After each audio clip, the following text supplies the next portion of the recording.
आप पठान हैं? साहब कहलाया तो पठान ही जाता हूँ। आजम खान भी पठान है? हाँ साहब, वो भी पठान ही कहलाए जाते हैं। वैसे लोग उन्हें नाई भी कहते हैं।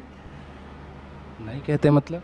मसद सुलेमानी लोग कहते हैं साहब, मैंने सुना है लोगों से। नाई और पठान तो मुसलमानों की अलग अलग जाति है। देखिए, ये जातियाँ हैं, मैं नहीं मानता इन जातियों को। नहीं, मैं तो बात बहुत गंभीर चल रही है, इसी पे रहते हैं। आजम खान पठान है या नहीं है? साहब, रामपुर वाले तो यही कहते हैं कि इनकी वालदा पठान थी और इनके वालिद पठान नहीं थे। कैसे? समझा नहीं मैं। वो नेटौर से आए थे, बिजनौर की एक तहसील है, वहाँ से आए थे। नवाब साहब की हमारे नौकरी की थी, फिर ये यहाँ के बाशिंदा हो गए रामपुर के। और ये इत्तेफाक है रामपुर का कि हमारे को अधिकारी भी रिटायरमेंट रामपुर से रिटायर होते हैं, तो फिर वो अपना स्थान यहीं बना लेते हैं, मकानात, और वो यहीं रहने लगते हैं। ऐसी इनके वालिद का हुआ। नहीं, आप तो पठान हैं और आप विद्वान हैं, आप मदरसे का भी सम्मान कर रहे हैं, कुरान शरीफ का भी सम्मान कर रहे हैं, तो आप इन बीते सालों में पता नहीं लगा पाए जो आरोप आजम खान पे लग रहे हैं कि वो नाई है कि पठान है? किस समुदाय से आते हैं वो? साहब देखिए, मैं इस गहराई में नहीं जाऊंगा। छुपा रहे आप मुझसे? वो किसी आपने कसम खाई खुदा की, झूठ नहीं बोलेंगे, सच सच बताइए, इसमें कितनी सच्चाई है? भाई, एक हमारे एडवोकेट हैं जुल्फ़िकार, उन्होंने कहा था कि ये सुलेमानी है। सुलेमानी नाई को कहते हैं जो बाल काटते हैं, शो बनाते हैं। अब मैं खामा थोप हूँ, मैंने कोई हिजरत उनका पढ़ा नहीं है कि मैं उनसे कहूँ साहब ये नाई हैं या पठान हैं। कहलाए वो पठान ही जाते हैं। मुलायम सिंह साहब भी उनको खास साहब कहते थे।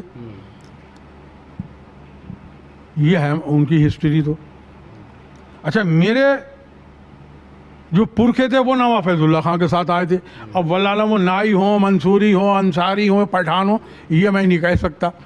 ये नवेद मियाँ ने बताया था, और नवेद मियाँ को भी मालूम है कि ये हमारे दादा हुजूर के साथ आए थे।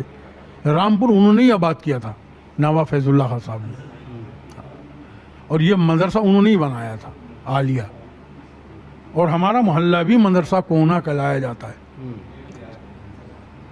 आपको ऐसा लग रहा है कि जो मुसलमानों की बात करने वाला जो सबसे बड़ा मुस्लिम नेता अपने आप को कहते पश्चिम के आजम खान, उन्होंने अपनी ही कौम के साथ इंसाफ नहीं किया? बिल्कुल जुल्म कर।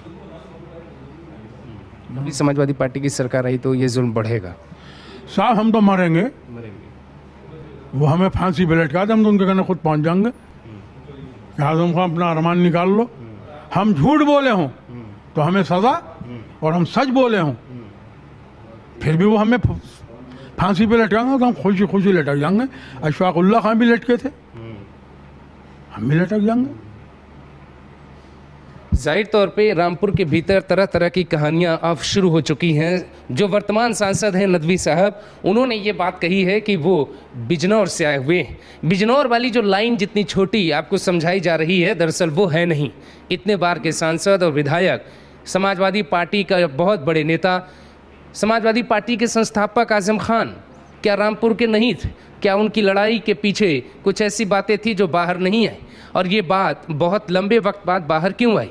सदियों बाद ये बातें क्यों पता चल रही हैं? सवाल क्यों उठ रहे हैं कि उनकी जाति कौन सी है? वो पठान है या नाई? इस पे बहस क्यों हो रही? वो रामपुर के हैं या बिजनौर के? ये सवाल क्यों पूछे जा रहे हैं? क्योंकि इसमें बहुत बड़ा सियासी तूफान छिपा है जो बहुत जल्द बवंडर की तरह आपके सामने आ सकता है। हमारे साथ बाबू खां बात कर रहे थे, कुरान शरीफ का सम्मान करते हुए आजम खान की आंखों में आंख डाल के कुछ सवाल पूछ रहे थे।